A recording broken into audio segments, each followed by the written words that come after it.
There is no unity with people who scream at children over their parents' politics. There is no unity with someone who lies about what Charlie Kirk said in order to excuse his murder.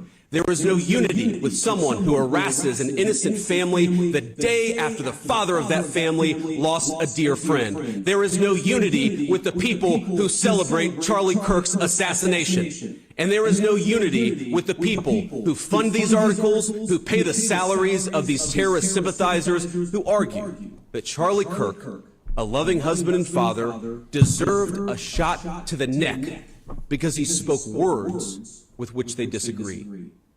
Did you know that the George Soros Open Society Foundation and the Ford Foundation, the groups who funded that disgusting article justifying Charlie's death, do you know they benefit from generous tax treatment?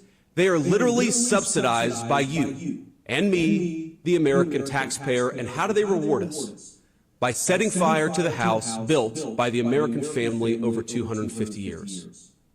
I am desperate for our country to be united in condemnation of the actions and the ideas that killed my friend. I want it so badly that I will tell you a difficult truth. We can only have it with people who acknowledge that political violence is unacceptable, and when we work to dismantle the institutions that promote violence and terrorism in our own country. How do I get to the Charlie Kirk show, man? I want to look this up. Shalom. Charlie Kirk show.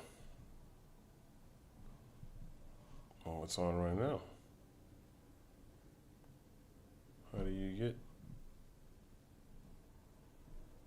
Nah, I ain't allowing nothing. Shalom, I want to start off by giving all praise, honor, and glory to Yahweh, Bahashem, Yahweh Shai, Bahashem, Rakakwadash. Double honors to the apostles, elders, and bishops at Great Millstone for teaching me this truth. It's your brother Rabbi Knapp coming out with a lesson, Lord's will, satisfying to the Lord's elect. I saw this morning. I wanted to see what he was talking about because,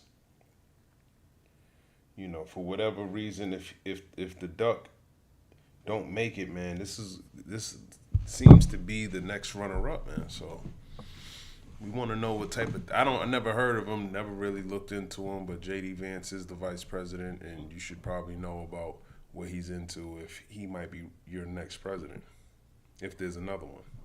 It's time to get back to fun. It's time to get in the game. There's always a little bit of. But that is not, you can't just California. Let's take California. Do you think there's anything wrong that a majority of young people in California speak Spanish, not English? Wait, sorry, can you see the... Do you think there's anything wrong or troubling to the fact that a majority of people under the age of 30 here in this state speak Spanish, not English? Is there a problem with that? Well, yeah, everyone should be able to have an ability to communicate with the rest of the crowd. So I don't know what the big issue of that is. See, I think it's a huge problem when we have a nation where you can't communicate with your fellow neighbors. Simple solution, teach them how to speak English. What is your point? Yeah, and our schools don't do that, actually. And also, have a better solution. Yeah. Don't import a bunch of people that don't speak English. You mean importing people who actually grow the economy? I reject your premise. That's not a premise. That's a study that's been done. Do you know what a premise is? I don't actually care as much about economic growth because we're one nation under GDP. We're not one nation under GDP. We're a nation under God. And when we lose social cohesion, and you import a bunch of people that don't share our values, that don't necessarily always assimilate, that's a major and serious problem. And we are a people first and foremost with a creed, and that creed is falling apart. Mass migration has not helped that creed. Yes, they might buy more trinkets. They might help depress wages. Mass migration, of course, can help. All good things, all great things for America. They help major corporations, but you know what they also do? They keep down the wages of working people. If you are a plumber, yes, of course, if you think about it, if you're a plumber, electrician, or a welder, and you have to compete against someone from Nicaragua who's willing to do it for $5 less an hour, that depresses the wages of the American citizen. Right. Yeah, so there's been studies that have done that also like counteract that. Illegal immigrants. Well, let's use our reason. Let's use our reason. Studies. Let's use our reason. Statistics. How about our reason? So we've had mass migration for 20 years. Have wages gone up? I don't know. No, they haven't actually. So forget your studies. For 10 years we've had 30 million people come into America. Wages have gone down dramatically. Yeah. Maybe there's a reason why. Okay. Okay. So what I Okay.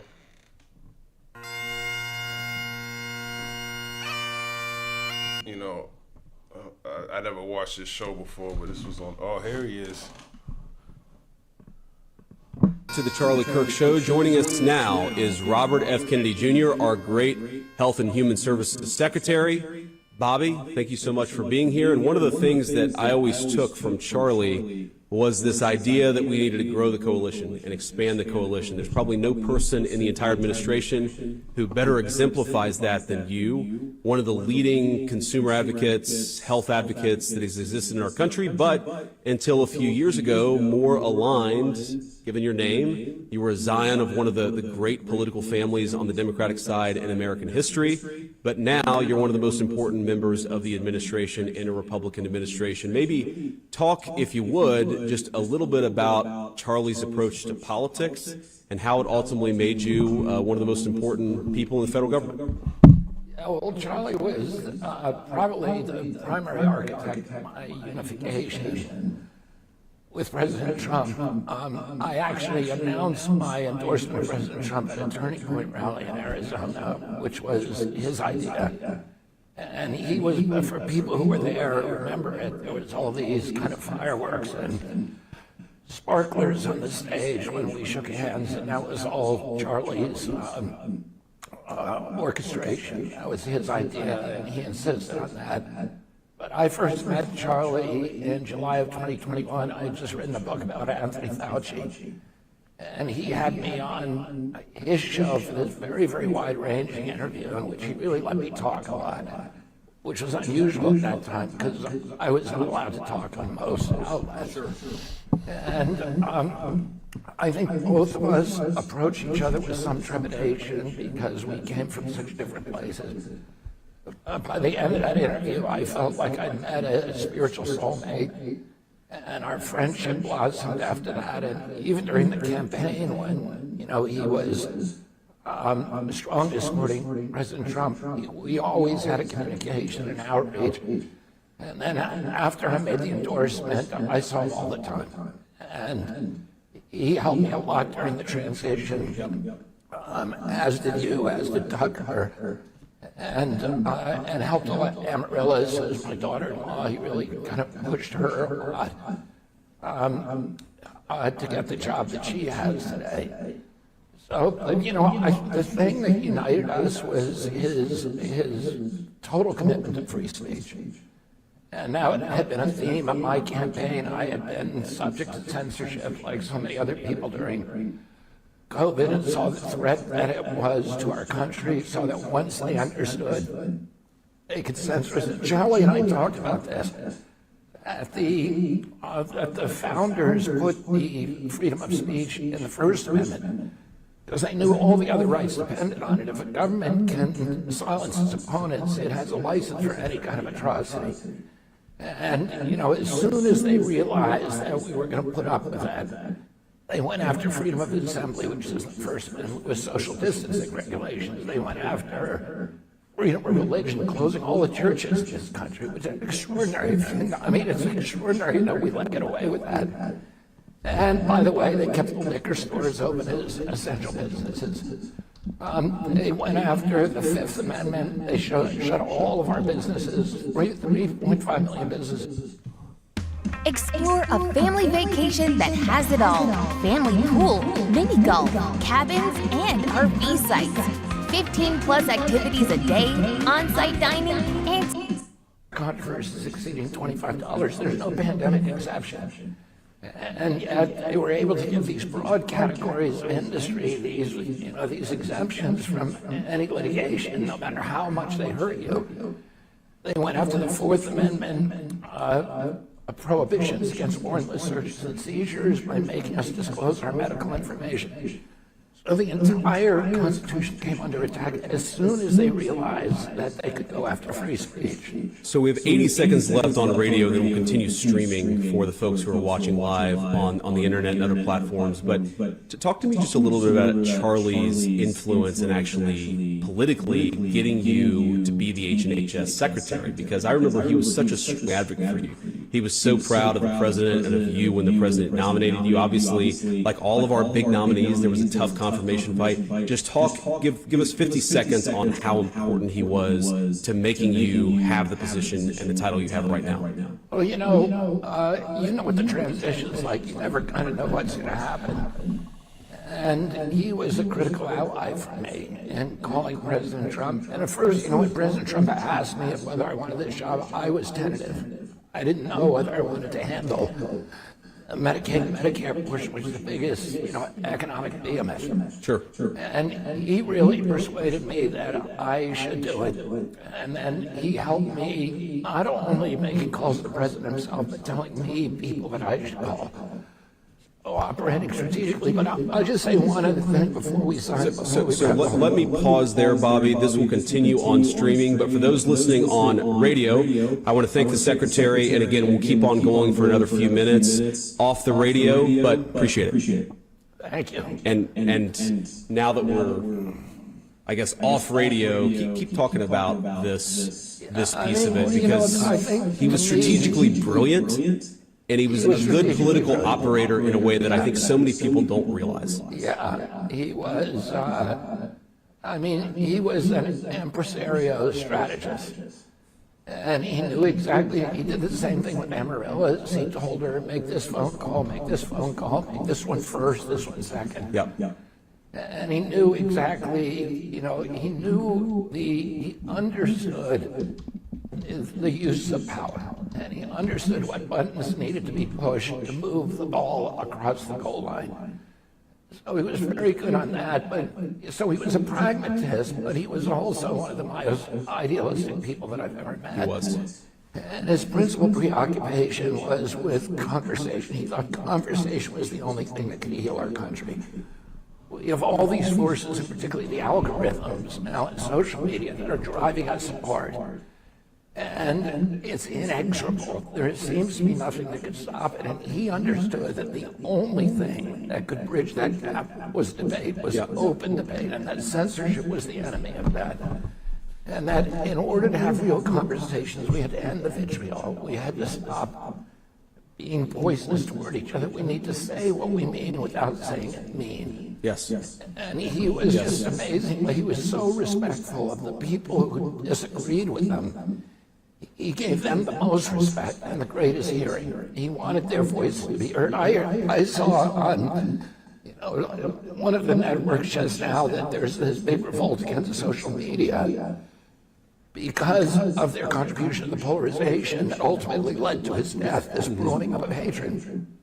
Ironically, I think Charlie would revolt against that. Yes. Because he hated censorship. Yes. What he said is the answer is conversation and dialogue. And we need to learn to do that if our democracy is going to survive. If we're going to survive, we need to talk to each other, even though all these things are telling us not to. Yeah, so I talked to Charlie. It was either the night of or the day after our debate with Tim Walz, and he was excited. He told me how great I did, and obviously it's awesome to hear from a friend who tells you that you did a great job. But he asked what I thought of Tim, and I said honestly, because you get in this sort of bunker mentality in the campaign, it's us versus them, and I was like, honestly, even though I'm glad that I think I did well, and I certainly don't want this guy to become vice president, I actually kind of liked him afterwards, after 90 minutes of talking with him. And Charlie said, that's why I do all these debates. It's like you can disagree vehemently with somebody, but if you're actually communicating with them, it's really hard not to appreciate at least a little bit. As a human being, even if you think they're 100% wrong on the issues, you can appreciate them a little bit as a human being, and that's what Charlie was so good at. So with all respect to you and all gratitude for being such a big part of his life the last couple of years, Bobby, good to see you. You too, Mr. Vice President. Thank you.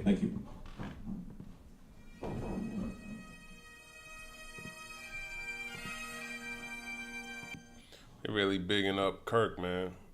You know, and I do believe that I'm trying to see what kind of laws and shit they're gonna be passing, because I know, and at the end of all of this, it's you know, they're not gonna be gassing them up for nothing. You look all through online, you got the Patriot Front, which is like some right-wing organization going down, talking about where Kirk and all of this shit. So they're really bigging this guy up. You know, they're trying to memorialize him or whatever, or try to set him up as some type of deity or whatever. I don't know what the hell they're doing, man. But you gotta watch these devils, man. It's all enchantments, it's all witchcraft. That's what MAGA means. Okay, when you look it up. You know, meaning. You know, look these things up. And it's all through the spirit why these things say what they say. Magna is an acronym for the political note. Magna meaning in Latin witch. Okay, it's very simple, man.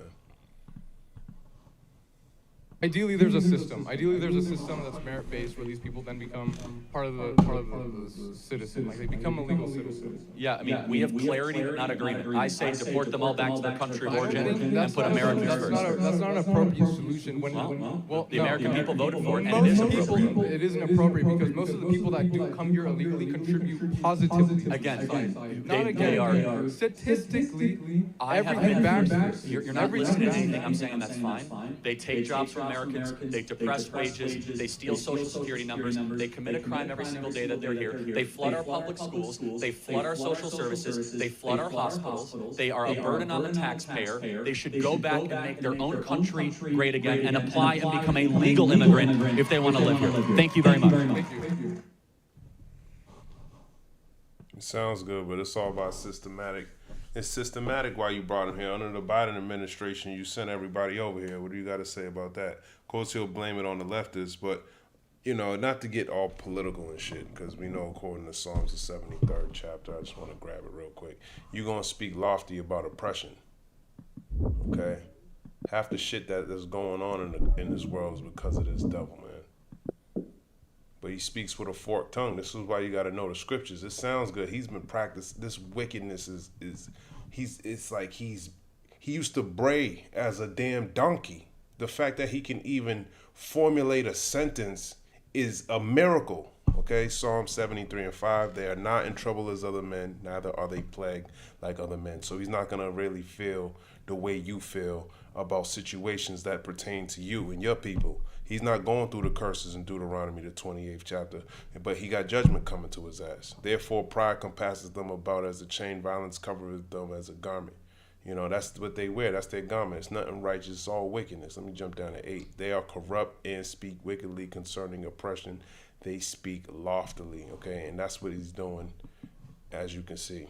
Remember talking, Charlie Kirk called me, and he said, this thing to take down Susie is an op, meaning it's an operation meant to discredit us, meant to make us less effective. And the reason he thought it was so important to protect you is because he had such great respect for you. He thought you were such an incredible part of the team. You were sort of the person that held all the chaos together operationally in the midst of that very intense campaign. And so Charlie was thinking, as he always did, a little ahead of the curve. He was asking himself, what are the problems that are out there so I can be 2 or 3 steps ahead? And he was fighting for you, maybe even before you realized that there was this thing against you. And it was never a situation where anybody ever doubted Susie Wiles, but I wonder sometimes if the reason why you had such good and strong support from the very beginning is because you had such a powerful voice in the Republican Party standing with you every step of the way. So I just wanted to tell you that because it's one of the reasons why I admire and respect you. I know Charlie loved, admired, and respected you, but I've told my Charlie story. Maybe talk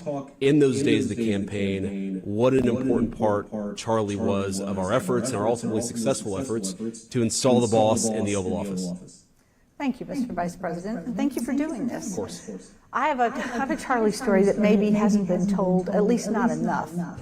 In the 2024 campaign, the law changed, election law changed, and campaigns were finally allowed to coordinate with outside organizations. One of the biggest expenses in a campaign is canvassing. The door-to-door activity that, particularly in a Donald Trump campaign, is critically important. And so we were liberated. We had license to coordinate with everybody, and everybody came to the table, and everybody was going to canvass at this level with this sort of fidelity to our plan, and it included Charlie. And at the end of this whole odyssey, the person that really did everything they said they were going to do and more was Turning Point. He had an army of good people who were motivated and passionate, and they delivered 110%. And I don't know that Charlie gets enough credit for that. That was a tactical assist to the campaign. We didn't have to pay for it. We didn't have to think about it. We didn't have to follow up after him. It was an immeasurable help, and most of those canvassers were some of the same young people that voted for the president and convinced their families. So in many ways, it was really a pivotal effort. That's awesome to hear, and it's consistent, Susie, with this theme that I've been coming back to today, which is that Charlie was a brilliant orator and communicator and debater. He would go to these college campuses and give them the courage to speak, to build friendships with fellow conservatives and Republicans, but everybody knows that because everybody saw it. What they didn't see necessarily is that Charlie was this very effective strategic operator at all levels of politics. And you know, one of the things that the president always talks about is that compared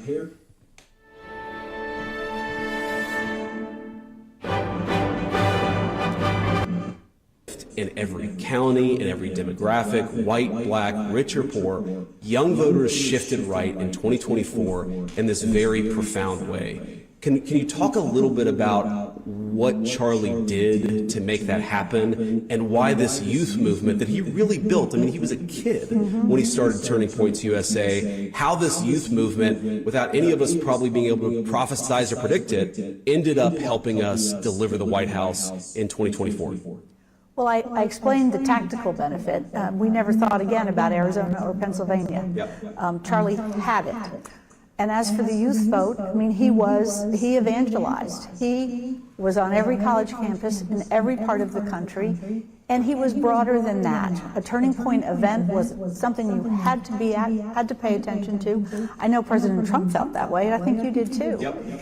And I'm struck by, you had Secretary Kennedy on just a minute ago, and Charlie was instrumental, very, in Secretary Kennedy coming to the ticket, and you too. Yep, that's right. I know that.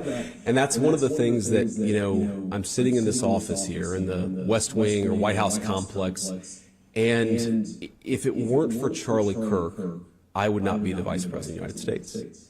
And I think about that a lot. I thought about that a lot over the last few days. I mean, other than the president himself, Charlie was maybe the most important person in both getting us across the finish line, but actually getting me the nomination to begin with. It was his grassroots army. It was his advocacy that I think made me a credible selection for VP in the first place. And obviously the president makes the final determination, but it takes a team. And Charlie was such an incredibly important part of that team. It's one of the reasons why I feel so indebted to him. And one of the reasons, I mean, I worry, Susie, that he is fundamentally just an irreplaceable figure. And he is. There's no way that we can replace Charlie. I mean, certainly not for Erica and the beautiful kids.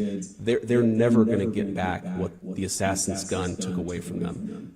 But the movement has to figure out a way of continuing to build on what he built and continuing to go to college campuses and talk to young people. And not just that, but when we won power, Charlie was a critical part of getting us the right people, of staffing. So talk a little bit about that, because other than the President of the United States, the Chief of Staff is probably the most important person in the transition, picking cabinet secretaries, picking all these important staffers. Talk about why Charlie mattered so much, and not just helping us get there, but helping us succeed now that we're here. I think he worked in transition every day, in one place or another, doing one thing or another. And so very much the Trump administration has his imprint. My worry about Turning Point, and I couldn't agree with you more, it has to be bigger and better and growing all the time, is one of Charlie's gifts was not talking at you, but engaging you where you were. And it's hard sometimes. You know tough things are coming at you. He never shrunk from that. So whoever, I can't say takes Charlie's place because that will be nobody, but whoever comes in to be sort of a voice of turning point, they need to be somebody that's willing to engage at a level where you're not talking to the followers, you're talking to the people that are not, and engaging them where they are. That's going to be the hardest thing, I think, to replace. I really agree with that, Susie, and I've talked to a lot of the Turning Point staff, and what they tell me is, operationally, organizationally, Charlie had built a machine. I mean, some of these people have been working with Charlie since he was literally a teenager, and he trusted them. Where I think he is genuinely irreplaceable is, for lack of a better word, on the talent side of it, right? How do you find a person who goes into these places, who takes very difficult questions, sometimes very hostile questions, and to your point, is actually engaging with them, is not talking at them. Now, there are all these social media clips, and I was talking about this earlier, so forgive the audience, forgive me for repeating myself, but he was not just the super viral clips of him getting the better of a person in a debate. If you sit down and watch a Charlie Kirk event at one of these universities, it is 90% him almost acting like a big brother to these kids, right? If it's a young conservative who's very nervous about the crowd and nervous about asking a question, Charlie steps up and says, don't be nervous. I was nervous at one point. Just speak slowly, get your question out. He would coach them through it. If there was a young progressive who is getting jeered by some of the people in the audience, he'd say, no, guys, let her speak, let him speak. This is part of open debate, is they get to hear from us and we get to hear from them. And I thought that was just such an incredible thing that he did. I mean, I've talked to a number of friends. I've talked to, Tucker. I've talked to Laura Ingraham. I've talked to a number of people about how we can try to replace that part of it. Not in the way that Charlie did it. Charlie is irreplaceable, but we can at least have a team of people try to step into the gap and make sure that we're carrying this message to college campus, because if we don't do that, I think that's the way in which I worry about the assassin winning, is we've got to carry on the mantle, we've got to carry on the torch, and we've got to do it by continuing the message, that's why I'm doing the show today, is I just wanted to send a signal that we're not going to let Charlie's mantle be discarded. We're going to keep on carrying it. And one final thing that I wanted to talk about is, you mentioned Bobby Kennedy earlier, and obviously he was on the segment before you. What Charlie was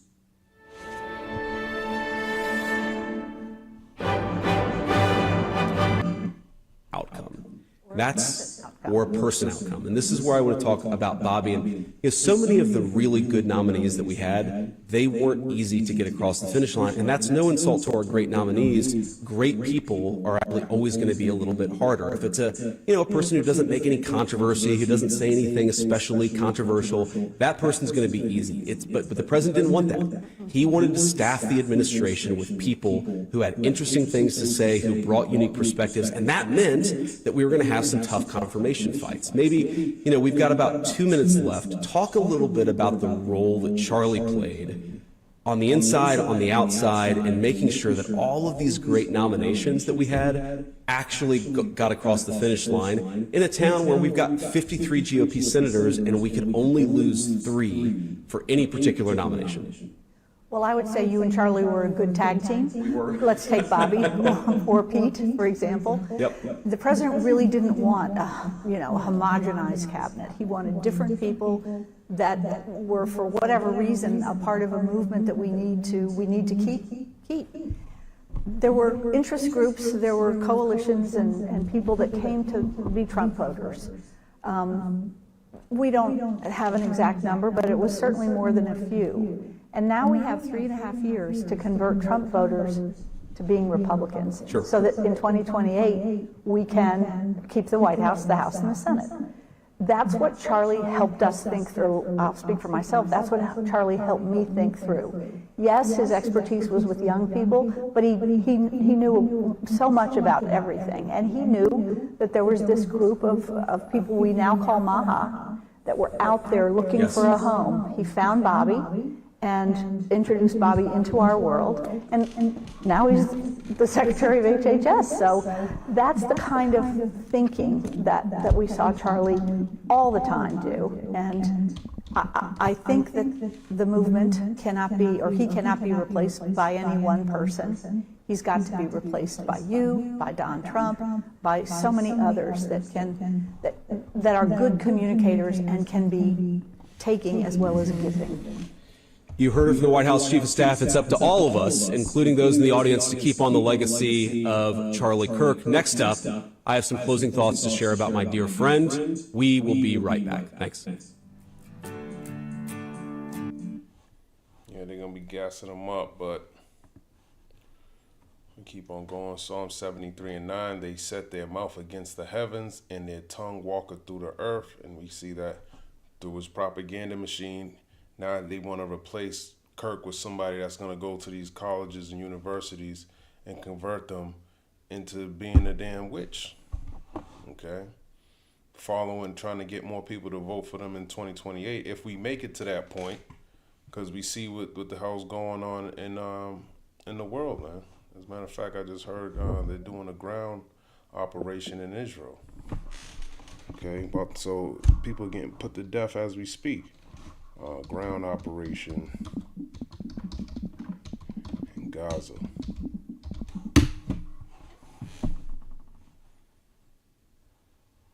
It's all just smoke and mirrors, man.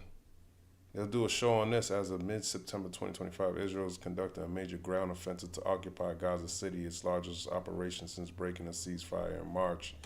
This escalation follows an intense campaign of airstrikes and multiple evacuation orders for civilians. The military objective is to eliminate Hamas through the operation has significantly worsened an already catastrophic humanitarian crisis.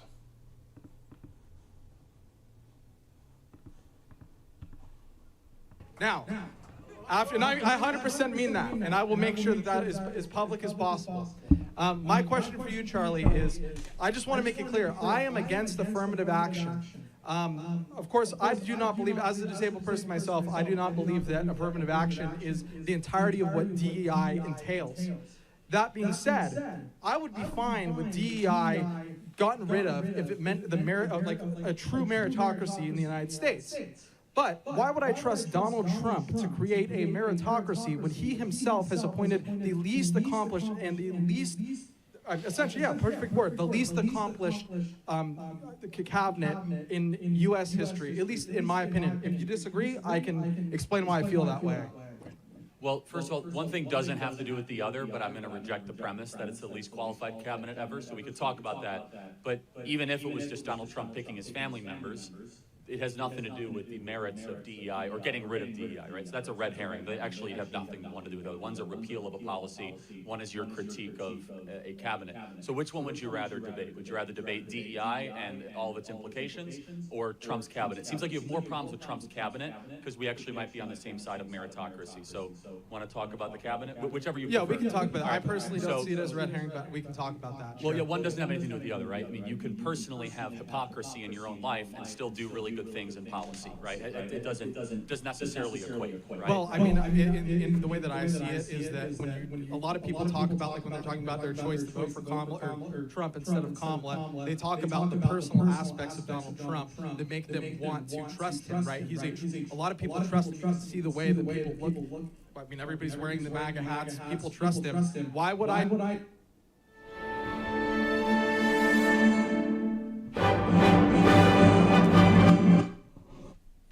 Bond salesmen and individuals in the hedge fund space ever, right? That's not unqualified. Pete Hegseth is actually a frontline warfighter, unlike Lloyd Austin, who never fought a war in his life. Right? We have Kristi Noem, who was an accomplished congresswoman and governor from a major state running Department of Homeland Security. You have Howard Lutnick, who's a very famous and well-known financial mind and titan from Wall Street running Cantor Fitzgerald. Marco Rubio, who was a very well-respected U.S. Senator on Foreign Affairs, who's now doing a great job as Secretary of State. So build out your argument why you think this cabinet is unqualified. Seems to me rare very qualified, actually, across the board. Okay, so the first thing I'm going to start with, I mean, this is the most obvious one, and I have many other examples that I'd like to get into, but Pete Hegseth, you mentioned, I think that is kind of...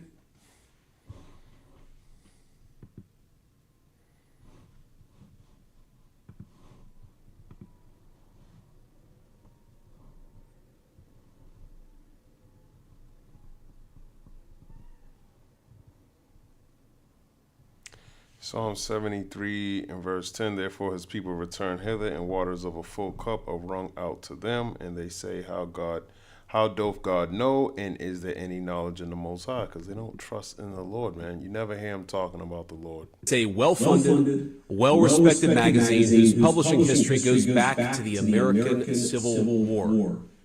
George Soros' Open Society Foundation funds this magazine, as does the Ford Foundation and many other wealthy titans of the American progressive movement. The writer accuses Charlie of saying, and I quote, "Black women do not have brain processing power to be taken seriously." But if you go and watch the clip, the very clip she links to, you realize he never said anything like that. He never uttered those words. He made an argument against affirmative action as a policy. He criticized a specific Supreme Court justice as an individual. He never said anything about black women as a group. He made an argument for judging people of all races and backgrounds by their own individual merits. The very evidence she provides, this hack of a writer, shows that she lied about a dead man, and yet she wrote it. An esteemed magazine published it. It made it through the editors, and of course, liberal billionaires rewarded that attack. Now, of course, even if Charlie had uttered those words, it wouldn't mean that he deserved his fate. But consider the level of propaganda at work. Charlie was gunned down in broad daylight, and well-funded institutions of the left lied about what he said so as to justify his murder. This is soulless and evil. But I was struck not just by the dishonesty of the smear, but by the glee over a young husband's and young father's death. Quote, she says, "He was an unrepentant racist, transphobe, homophobe, and misogynist." The Nation wrote, who often wrapped his bigotry in Bible verses because there was no other way to pretend that it was morally correct. He had children, as do many vile people. That's what they said. He had children, as do many vile people. Now, hours before this smear was published, my wife and I had the honor of escorting Charlie's body back to his home in Arizona. We took his wife, Erica, we love you, his parents, his sister, and a few of his best friends with us. And as they offloaded Charlie's casket from Air Force 2, I worried that Erica would collapse with grief. Now, I'm a very lucky husband to a very wonderful wife, but I have never been prouder of my wife at that moment as she held Erica in Erica's very darkest hour. And I thought of Erica as I read that disgusting attack on Charlie. He had children, as do many vile people. That's what they said about him. I said the Lord's Prayer. Our Father who art in heaven, hallowed be thy name. Thy kingdom come, thy will be done on earth as it is in heaven. And I asked Yusha what Erica had said to her earlier in the day in a private moment, and I asked Erica's permission to share this. My wife told me, she asked me for advice. Erica asked me for advice on how she should tell her children that their father had been murdered. She asked my wife how to tell her beautiful kids that their father and my very dear friend is no longer with us. And as she was doing it, there were people dancing on that father's grave. Now, I have heard many calls in the last few days for unity and for healing in the wake of Charlie's assassination. You have no idea How desperately I want that, how gratified I was when Democratic friends and even former Senate colleagues reached out to offer their condolences to me. I'm so thankful. And I know there are so many like them all across our great country. I am desperate to wrap my arms around them.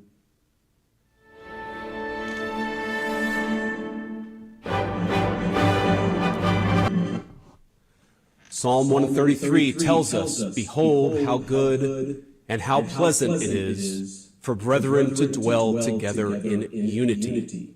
It is like the precious ointment upon the head." Oh, how badly have I craved that precious ointment in recent days, and I believe we can have it. But first, we must tell the truth. It's the only way to honor Charlie.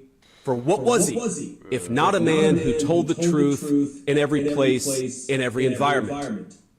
Now, the most important truth Charlie told is this, that long ago a man, begotten, not made, came down from heaven, and by the Holy Spirit was incarnate of the Virgin Mary and became man.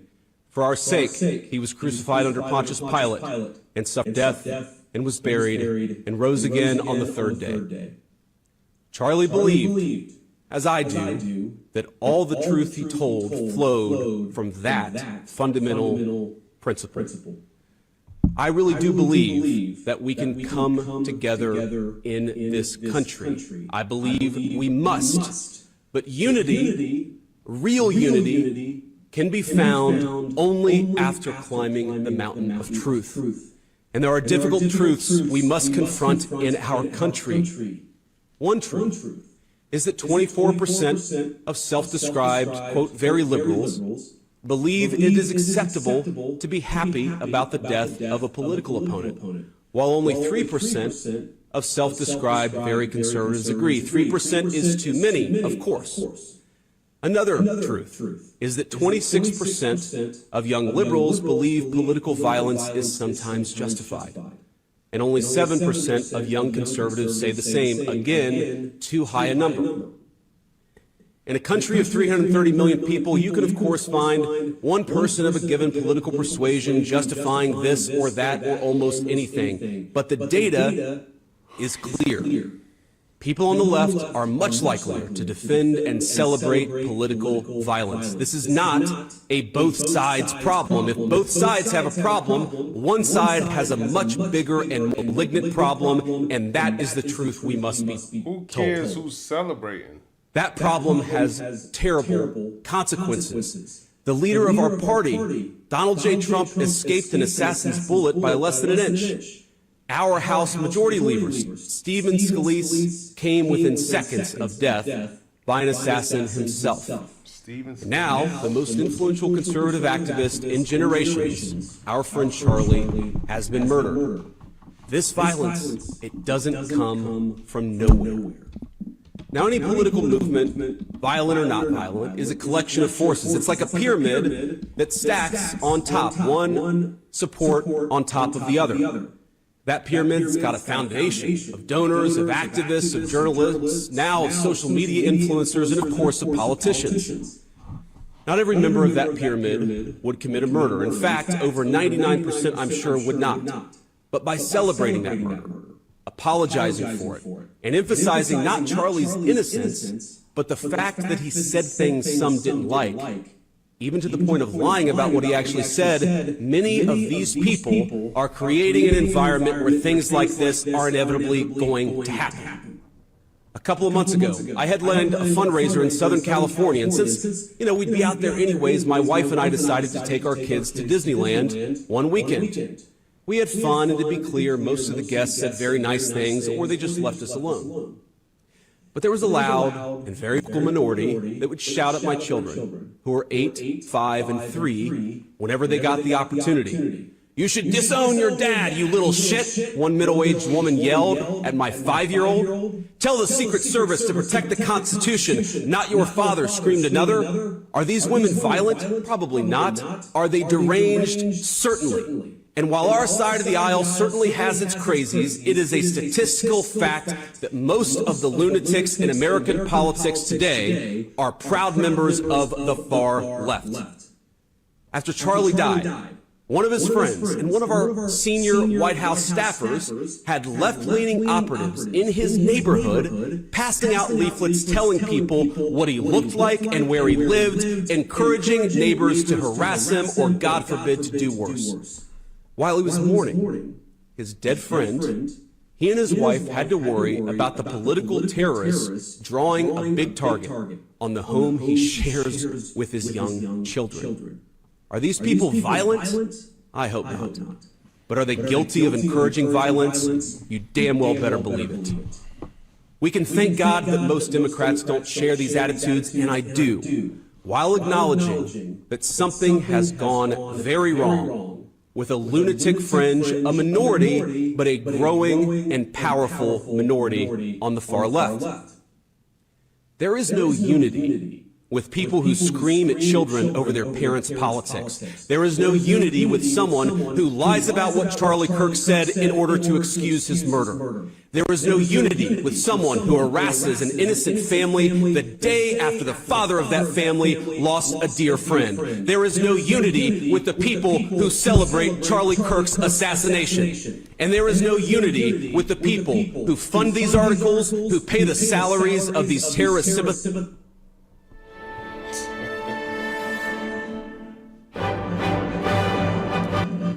They disagree.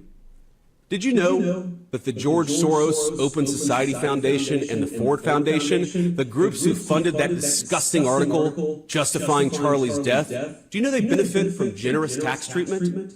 They are literally subsidized by you and me, the American taxpayer, and how do they reward us? By setting fire to the house built by the American family over 250 years. I am desperate for our country to be united in condemnation of the actions and the ideas that killed my friend. I want it so badly that I will tell you a difficult truth. We can only have it with people who acknowledge that political violence is unacceptable, and when we work to dismantle the institutions that promote violence and terrorism in our own country. Now, our government, you heard me talk to Stephen Miller about this, will be working very hard to do exactly that in the months to come. We're not always going to get it right. We will sometimes move more slowly than you would like. We will sometimes move more slowly than I want us to. But I promise you that we will explore every option to bring real unity to our country and stop those who would kill their fellow Americans because they don't like what they say. But you have a role too. Civil society, Charlie understood this well, is not just something that flows from the government. It flows from each and every one of us. It flows from all of us. So when you see someone celebrating Charlie's murder, call them out. And hell, call their employer. We don't believe in political violence, but we do believe in civility. And there is no civility in the celebration of political assassination. Get involved. Get involved. Get involved. It's the best way to honor Charlie's legacy. Start a chapter of TPUSA or get involved in the one that already exists. If you're older, volunteer for your local party, write an op-ed in your local paper, run for office. I can't promise you this is going to be easy. Can't promise you that all of us will avoid Charlie's fate. Can't promise you that I will avoid Charlie's fate. But the way to honor him is to shine the light of truth like a torch in the very darkest places. Go do it. We owe it to our friend to ensure that his killer is not just prosecuted but punished. And the worst punishment is not the death penalty, but the knowledge that Charlie's mission continues after he's gone.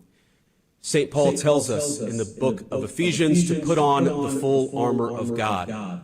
Let all of us put on that armor and commit ourselves to that cause for which Charlie gave his life, to rebuild a united States of America, and to do it by telling the truth. Hey everybody, J.D. Vance here, live from my office in the White House complex, and filling in for somebody who cannot be filled in for, but I'm going to try to do my best. My dear friend, the great Charlie Kirk. The last several days have been extremely hard for our country. They've been hard for me. I guess, I mean, I don't know if they're running it back. I thought it was live, but J.D. Vance knows the scriptures better than Donald Duck, I guess. So that's how he was able to get all that. President Duck just said he plans on designating Antifa as a terrorist organization. Oh, that's loading. Can't watch that. I don't want to get too far in it because I don't know what the hell. That's deep, man. So, he's pulling out scriptures, breaking it down wrong, man. Stopping where you ain't even finishing the whole Lord's Prayer. Because how can you say you're part of something that literally goes back to something called witch and wizard and all that, and you speak with that forked tongue, man. Okay, what's that? Psalms 12:2, they speak vanity, every one with his neighbor. With flattering lips and with a double heart do they speak. Okay, you bringing out scriptures, but you have no. You're thanking Charlie for your position. Like you clearly don't know the Bible. Let me grab these precepts, man.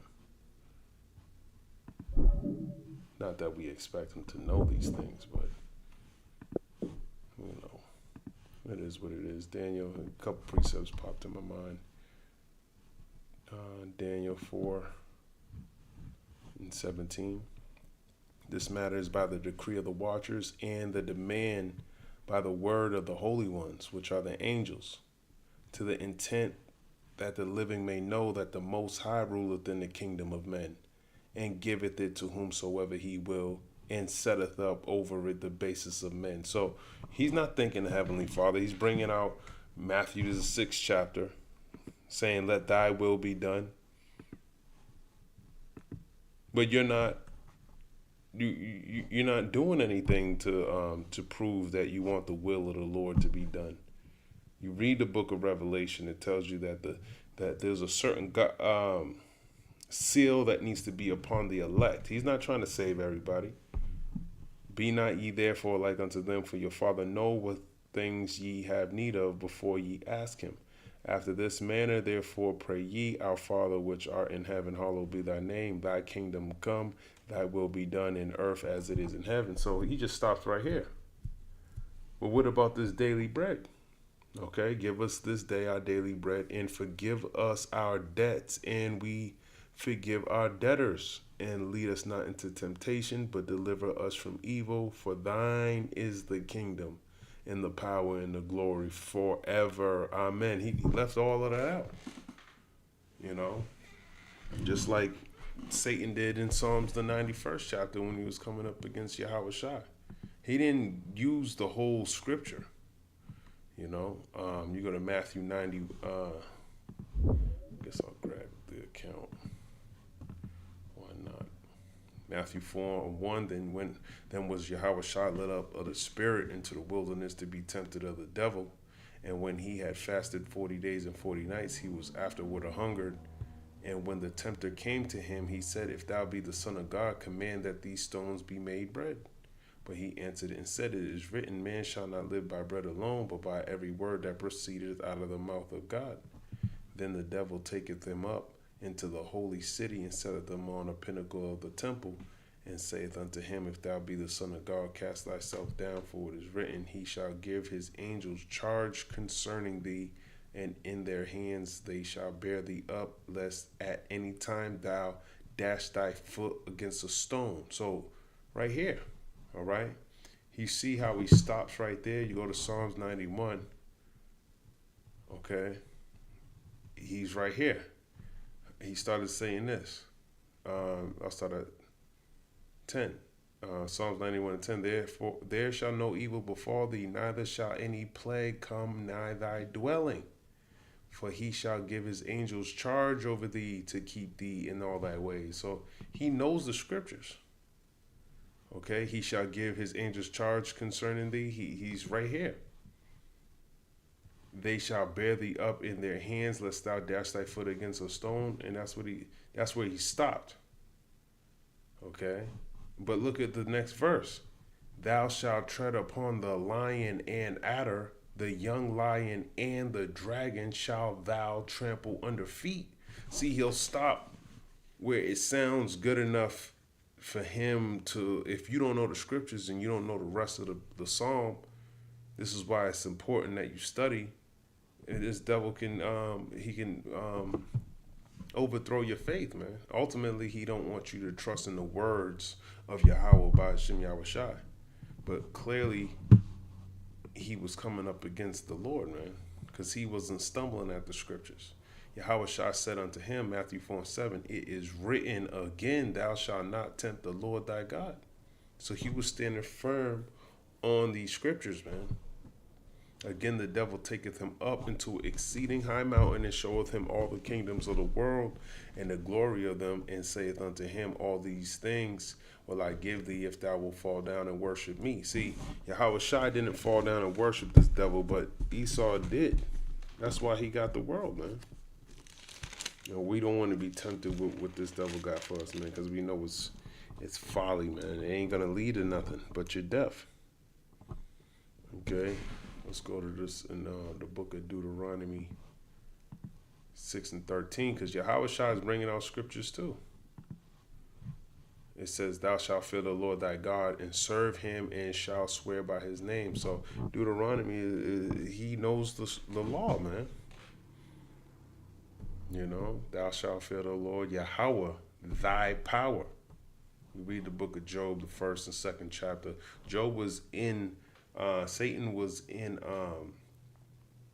he's obedient to the Lord, man. He's not fighting up against him like Esau portrays it to be.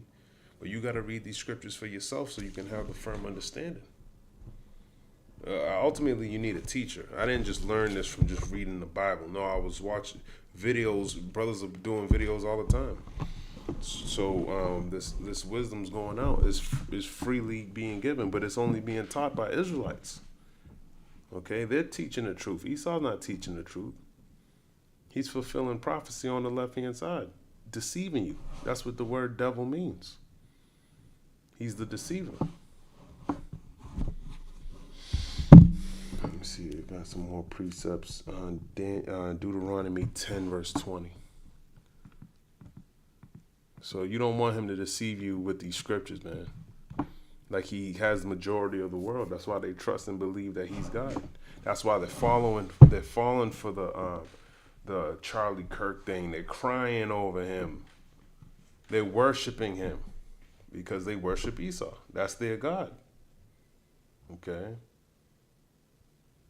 Whether they're getting paid or whether they're doing it in sincerity, because this is all they've been taught.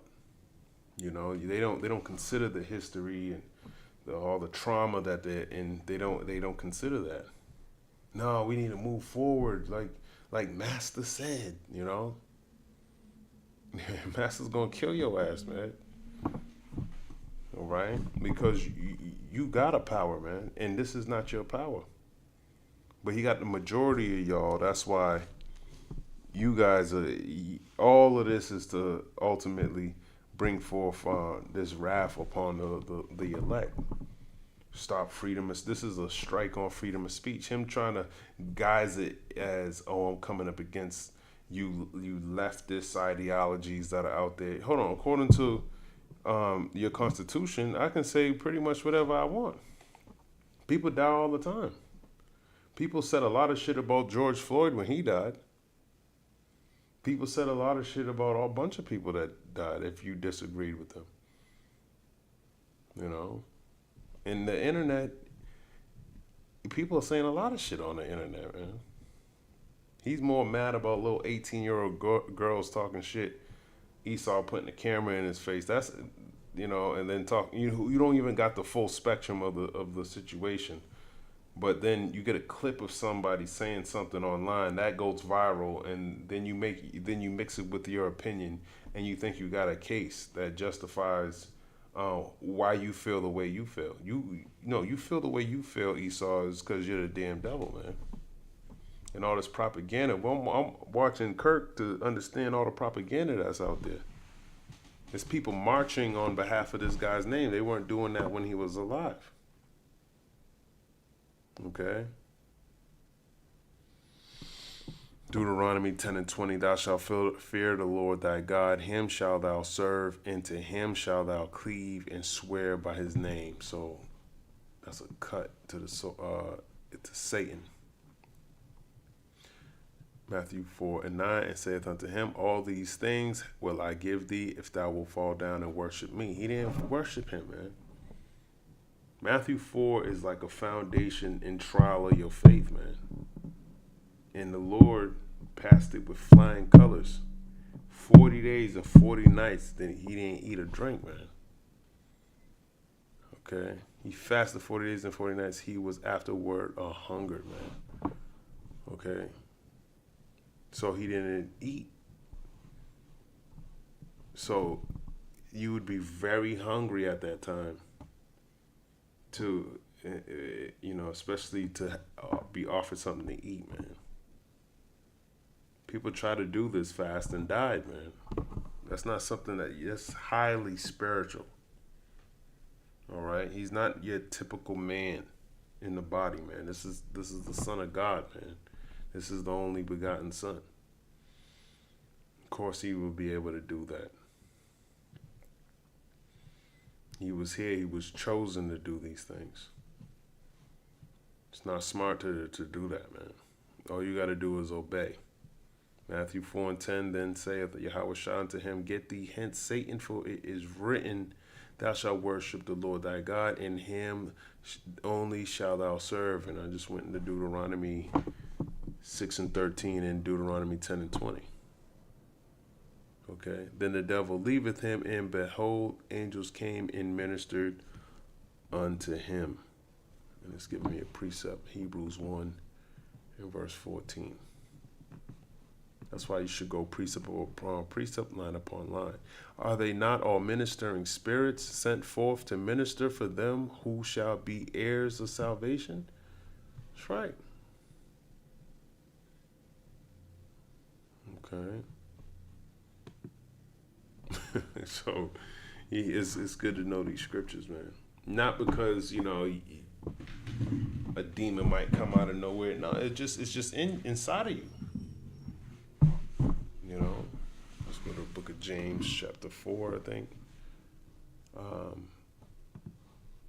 James 4 and 7. Submit yourselves, therefore, to God. Resist the devil, and he will flee from you. Just like he did in Matthew, the 4th chapter. He resisted the temptations of the devil, and he's gone. We have to resist, even unto death. It says, James 4:8, draw nigh to God, and he will draw nigh to you. Cleanse your hands, ye sinners, and purify your hearts, ye double-minded. Okay, you can't have one foot in the world and one foot in this truth, man. Just go with the Lord, man. He's not going to fail you. Book of James 1 verse 22, but be ye doers of the word and not hearers only, deceiving your own selves. Okay, you don't want to be deceiving yourself, man. Make sure you firm into this truth, because there's a lot of different doctrines that are out there, people, spirits that are out there. Okay, you'll get caught up in all of this, man. Joining these events. Jake likes to go to these MAGA events. Especially because, you got a bunch of white girls there, and it might seem fun. Okay, they're in a whole different spirit than you, man. All right? It's all like a facade, man. You get into that spirit that they're in, partying, it's always a good time, man. Man, you'll be taking, that's being part of the world, man. Okay, who knows what type of other events he's asking people to start their own political party, and that's sort of like Kirk. And Kirk, he talked just like he's a damn president, man. Wherever he learned that way to talk, that crafty speech, you know, that's, at the end of the day, it's evil, man. Where he represents is evil. It's not scriptural. He's not glorifying the Lord. He's glorifying himself. He's glorifying Babylon, man. Okay? His speech isn't about the kingdom of heaven, the Lord returning. He's not in trouble as other men. He's never been punished for his iniquities. The way of judgment, he don't know nothing about that. So he's speaking proudly. Of course, he wants this system to continue off the backs of y'all and talk down on y'all. That's the American thing. He's supposed to be talking down on Israel, man. Okay, and the Lord brought us low for this one reason, man. The reason why you don't want to be down here, man. This is hell, man. You know, you look at Kirk, and he don't look like the type of person that would. He don't care about you so-called Negroes, Latinos, and Native Americans. He don't care what you went through and the history and the struggles. You know, that's not in his mind. Oh, well, get over it. Oh, okay, well, and yeah, at some point, you are going to get over it, but not in the way that he thinks you should get over it. You know, go hide in a corner and just shut your mouth up. No, the same thing that you've done is going to happen to you. That's how we're going to get over it. Okay, so being in the mindset like this devil's your friend's going to lead to a world of destruction, man. Okay, you wanna depart from all of these. These are spirits, man. I'm glad I'm not in the spirit loving this fucking devil, man. Now, am I happy every single time an Edomite get put to death? No, that's the Lord's will. I'm more concerned about what I'm doing to please the Lord, understanding that these judgments they're gonna be going out, and ultimately. You're not supposed to really trust anything you see on the internet. A lot of this shit, it's all smoke and mirrors, man. You know, people are going into people doing weird shit at where he died at, and moving, touching their arms, dropping shit all around the time, slowing down the camera. Looks like he has something in his shirt. Like Esau, this is what I'm saying, man. But this is the end. The scriptures tell you he's gonna be what's that scripture? I think it's Job, the headlong. He's rushing her, man. Job 5:13. He taketh the wise in their own craftiness, and the counsel of the forward is carried headlong. It's rushed. You know, because it just happened. It's not perfect. You know. Now, not JD Vance is on your talk show. Like, what the fuck is all of this, man? Where's the grieving process? That's how you grieve? By instantly getting on his show, promoting the Republican Party, and asking more people to be just like him? Okay. You blame it on a leftist, but at the same time, he can shoot who has military training like that, man. And people believe this shit. This is how you know Esau is not really smart, man. Esau is easily manipulated, especially you younger generation. Everything's on social media, and he can manipulate you that way because you clearly don't have a brain. Half of y'all can't even cross the street correctly. You're looking at your phone. You're doing something stupid as hell, man. You don't have any common sense. Smart as hell, but you're dumb as fuck at the same time, man. And you have no wisdom of the Lord. So ultimately, you're just a fool.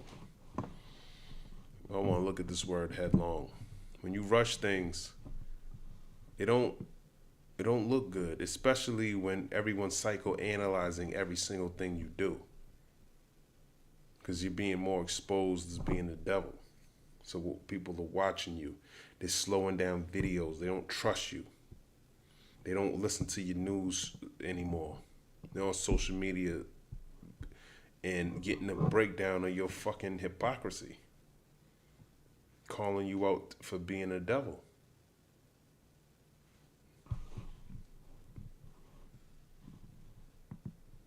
Carry headlong, mahar, quickly, to hasten, to be hurried, be anxious. So you're being hurried, so when you're hurried, you tend to make mistakes. You know? In that video, you know, it's already been passed around. A lot of people saw it. Little things that, you know, you don't have time to pick up on everything. He might have already edited some of that video, got rid of a lot of video, different camera points, and the Lord still allowed you to be seen. Ultimately, it's the Lord. He's playing with you, man. He let you get rid of this evidence, that evidence, let you get this under the rug, but he exposed you with just a little bit. Oh, cameraman, why is the dude using it? Something silly. It blows up the whole case, man. It's aligning with you, and then they see what you're doing with the different policies. Oh, we can't have this. You know, we need to be united. And then you're bringing out Psalms 133. This is Israel, man. Had nothing to do with you damn Edomites. Psalms 133. You don't do the will of the Lord. Okay. I forgot where I was going. Let's just go to Psalms 133.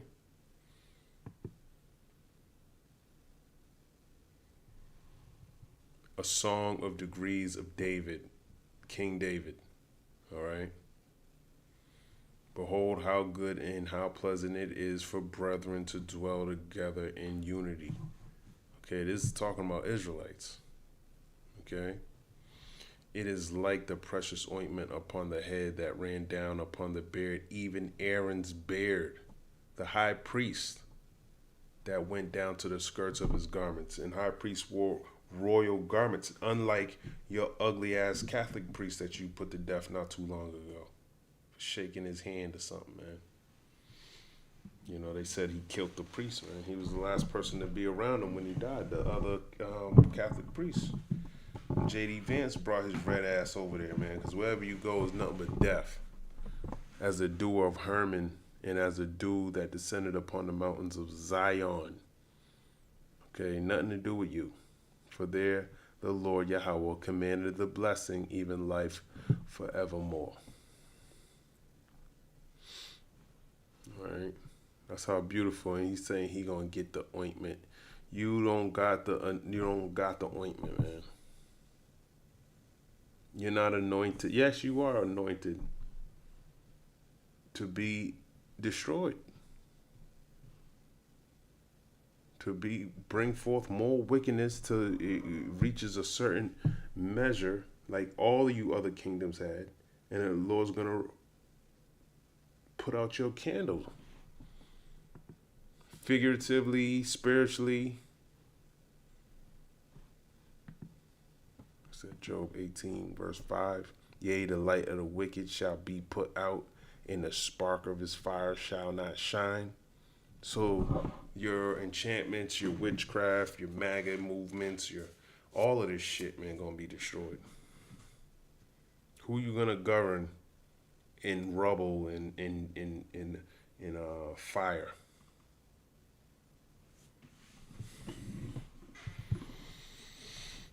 Destruction's coming to this place, man. We gotta be prepared for the worst, man, and knowing what's going on out here. I just want to look in the news a little bit more.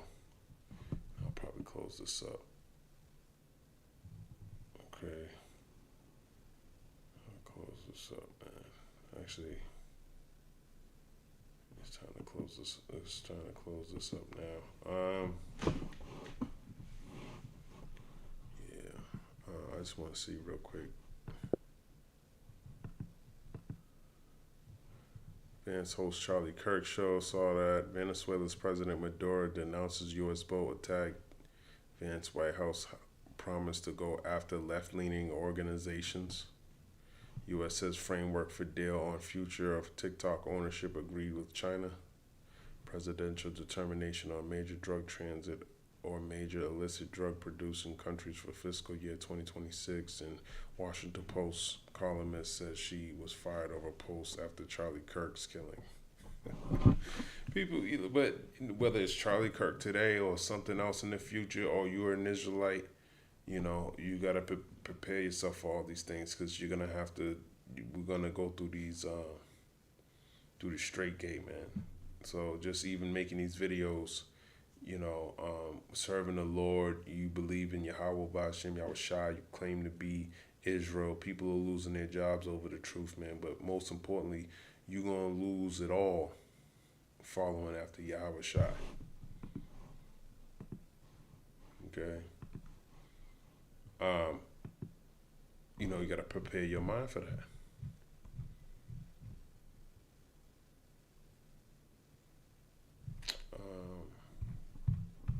What precept am I looking for?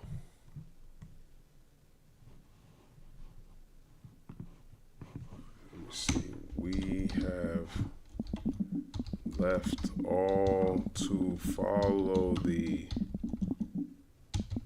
let me see, Matthew 19, that's where it was. Matthew 19, let's go back a couple chapters. Matthew 19 and 27. Then answered Peter and said unto him, Behold, we have forsaken all and followed thee. What shall we have therefore? So, just like the disciples, man, you got to forsake all to and follow Yahweh Shai, man. You know, a lot, the disciples lost a lot, man. Some of them lost their head following Yahweh Shai. But there's a reward for your labor. Matthew 19 and 28, and Yahweh Shai said unto them, Verily I say unto you, that ye which have followed me in the regeneration, when the Son of Man shall sit in the throne of his glory, ye also shall sit upon 12 thrones, judging the 12 tribes of Israel. Okay, and there's a precept talking about the thrones of David. Let me grab that.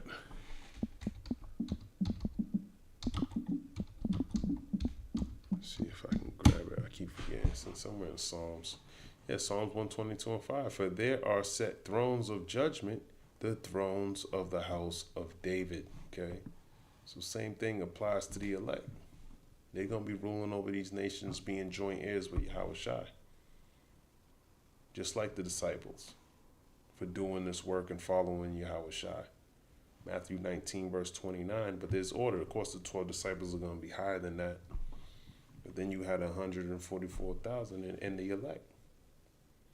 There's no Israel going to be, nobody in Israel is going to be ruled over by the heathen. Those days are coming to an end. You all going to be put in your proper places. Matthew 19, verse 29, and everyone that have forsaken houses or brethren or sisters or father or mother or wife or children or lands for my name's sake shall receive 100-fold and shall inherit everlasting life. So that's losing your house, your brethren, your sister, your father, your mother, your wife, your children, your land. That's a lot, man. And forsaken houses. But many that are first shall be last, and the last shall be first. So there's going to be a role reversal coming. But I'm going to end it right here. Lord's will, this is edifying. Shalom.